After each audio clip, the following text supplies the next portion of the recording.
Hey folks, this is John from Way Out Retirement from the beautiful town of San Andres and on the land of the howling winds, Catanduanes.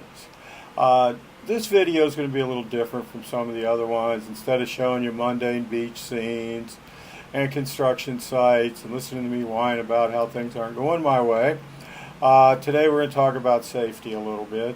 I've had several people query me from a lot of different places on, do I feel safe here in light of recent happenings? And a short answer to that is yes, I do. The incident I'm really going to talk about was one that happened on the 2nd of September in Davao City, where there was a terrorist bombing by a really nasty Muslim extremist group, Abu Sayyaf. They killed 14 and injured 68. So I've put together a little presentation to show you just what things are and to give you the bare bones of what's going on here. And then after that, I'm going to talk just a little bit about my personal feelings and how we deal with safety here.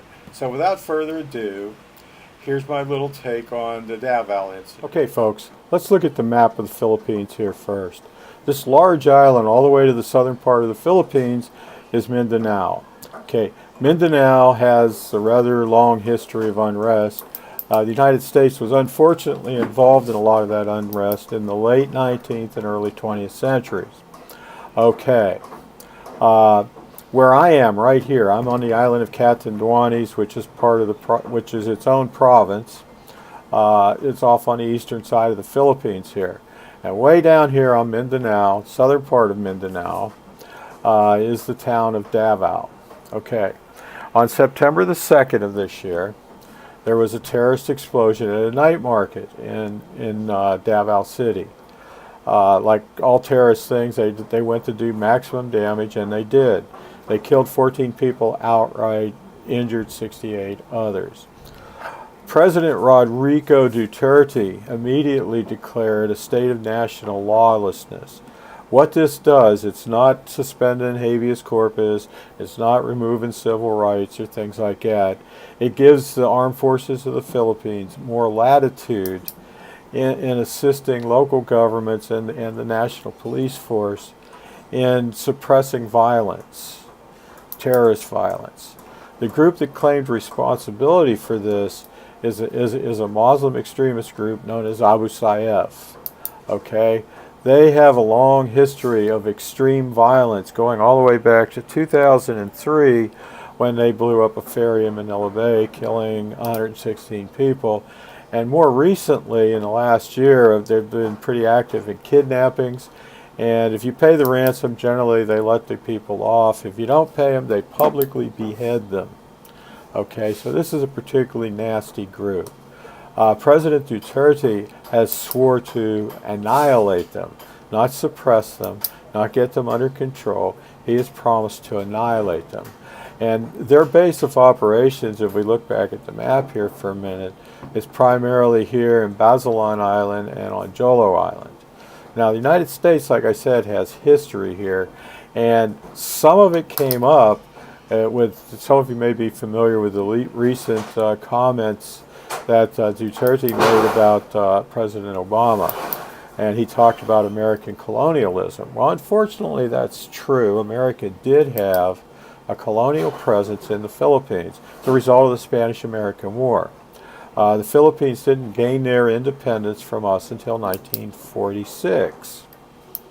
Okay, we still have a long record of help and all that, but some of the least palatable parts of the whole thing happened in Mindanao, and names were involved that you probably wouldn't believe, and I'm pretty sure you didn't read this in the history books. You know, people like John J. Pershing, you know, leader of the Allied Expeditionary Force in World War I. Leonard Wood, a famous Indian fighter, charged up San Juan Hill with Teddy Roosevelt. Teddy Roosevelt was president at the time a lot of this happened. William Howard Taft, who later became a president, was Secretary of War at this time. All these players, and there was a couple of really unfortunate incidents, which Duterte mentioned, like Mud Davao and things like that, where Muslims were basically slaughtered by United States troops, or troops under the control of the United States. So we're tied into this a lot more than you think. The first thing Duterte did immediately upon hearing of this terrorist event was he issued a the state of national lawlessness.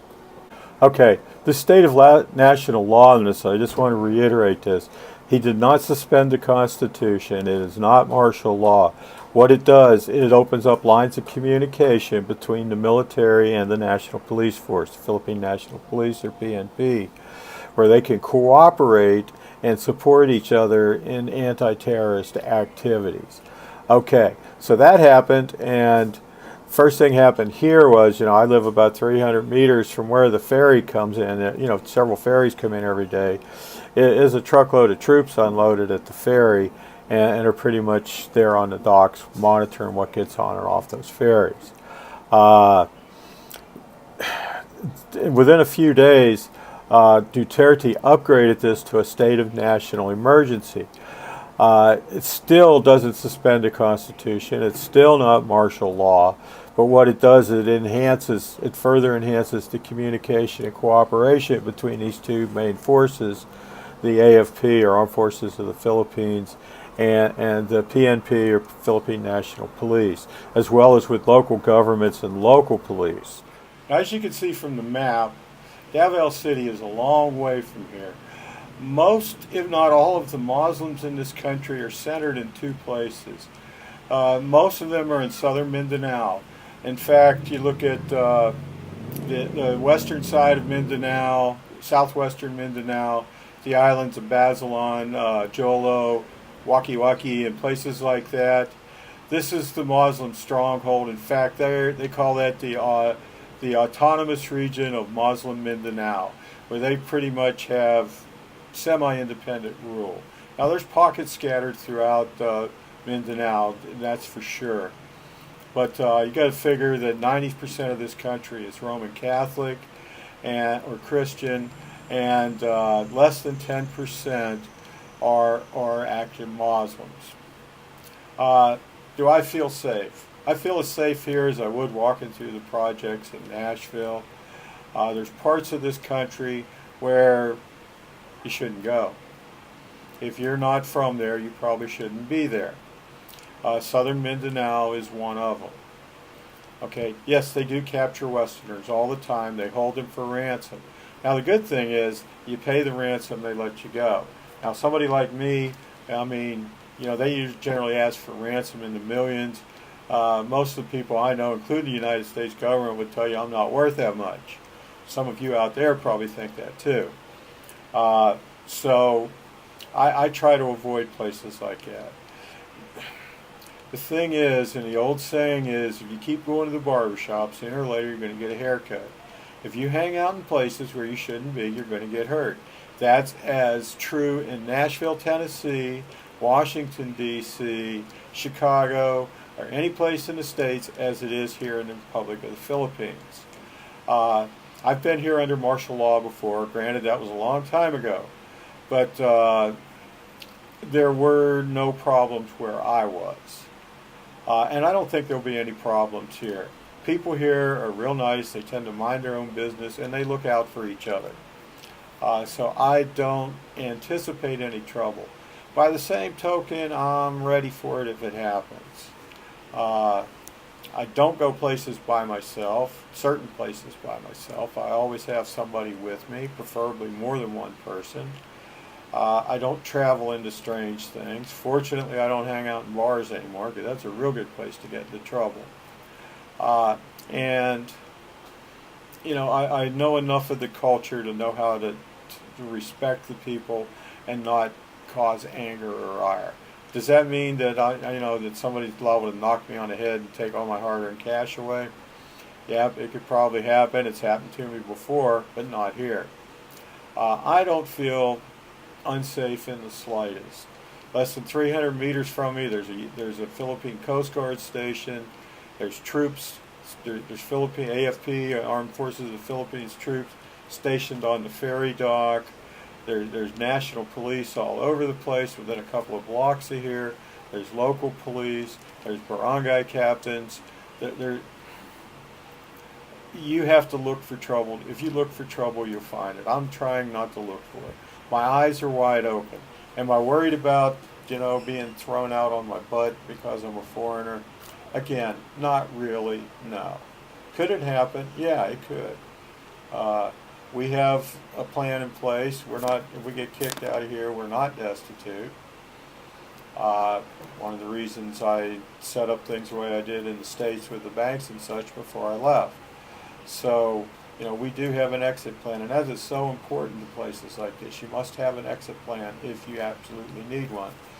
Here you have two things, either terrorism or natural disaster, like the volcano across the big water over there decides to go boom. Okay, I'm not real worried about that either, to tell you the truth. Nilda and I are here to retire, to live peacefully and quietly, and we're going to do just that. So for all of you that are worried about me, nah, don't. We're fine. For those of you that were hoping something would happen to me, better luck next time. Just joking. Anyway, folks, that's all from John at Way Out Retirement. We'll talk to you later. Bye.